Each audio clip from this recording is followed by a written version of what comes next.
Hello, this is Emily Josephine, and today I want to talk about growing dwarf sugar snap peas. I'm going to do a garden how-to for you today. And if you want to learn more about tips and techniques to grow a natural garden, you check out my book, How to Grow Vegetables Without Losing Your Mind. The link is right below the video. All right, well, first of all, I'm going to tell you a couple of things before we go out to the garden. And the first thing is, peas are a cool weather crop. In the south, they're pretty much done, depending on what zone you're in. When I was in zone 8, peas were done by May. I'm in zone 7 now. Peas pretty much go till June, which is really nice. It's a lot easier to grow peas in the spring in zone 7 than in zone 8. Of course, if you're in a real cold winter climate, like in Minnesota, my home state, you grow peas during the summer. That's about the only time you can do it. Also, if you're in the south, you can also grow peas in the fall. Peas are slightly frost tolerant. They'll take a light freeze, and so you can grow peas, until it starts getting down to about, say, 25 degrees Fahrenheit at night. Usually, they'll usually last till about then. So is there anything else I need to tell? I do have another video where I had my son demonstrate how deep you plant peas and stuff like that. But I want to show you, I want to bust a myth about the dwarf sugar snap peas. And that is that they do not need a trellis. Let's go out to my garden right now and bust that myth. What you're looking at now are my dwarf sugar snap peas. Now, this one right here is a dwarf sugar snap pea. This one is a regular trellising pea. Now, it hasn't grown to its full height. It'll get higher, but there's not a huge difference. Now, I'm going to come closer.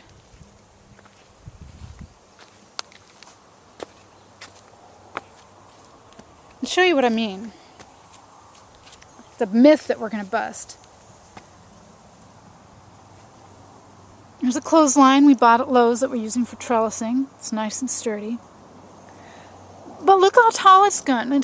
So we have them about every, what is it, 6 inches here? 6 inches here, and then every foot up higher. So that's 6 inches, 6 inches, 6 inches, 6 inches. You're getting to be about 2 feet tall. I think that's about the maximum height for a dwarf sugar snap pea. But look at these two. They're not on the trellis. Here it's clinging to the trellis here. It's about to cling to the trellis here. But do you see how they're bending over and they're clinging? This is actually two plants that are clinging to each other because the one plant, I need to train it right. I haven't been doing a good job. Oh, and now I've broken that stem. I don't know how that will work. But you tell me, do dwarf sugar snap peas not need to be trellised? I've tried that twice before, not trellising dwarf sugar snap peas. And what they do is exactly what those two are doing.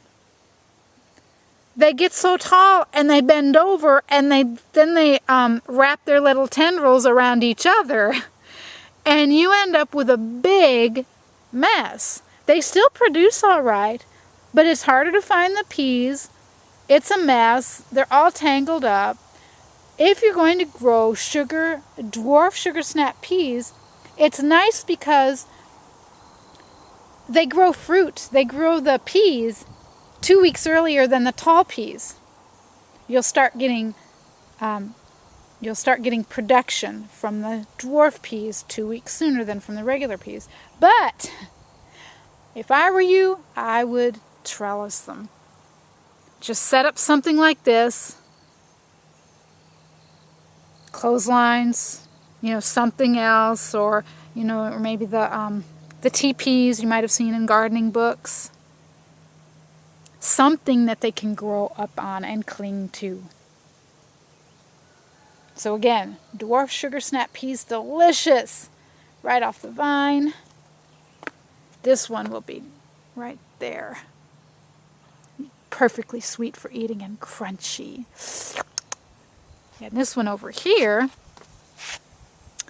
I'm letting this get big on purpose. I let several get nice and big and fat and then dry on the vine, and then those are my seeds for next year's crop. Easy to get seeds off of peas and also beans, but we're talking about peas right now.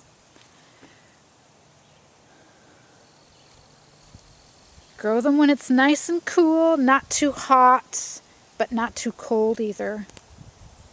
But do indeed trellis your dwarf peas. They'll be happier, and you'll be happier.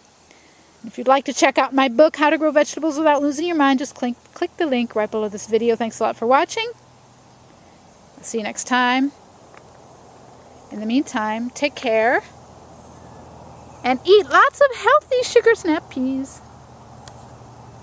By the way, it's a lot cheaper to grow. They're easy to grow, and they're way cheaper than buying them in the store. There you go. Bye-bye.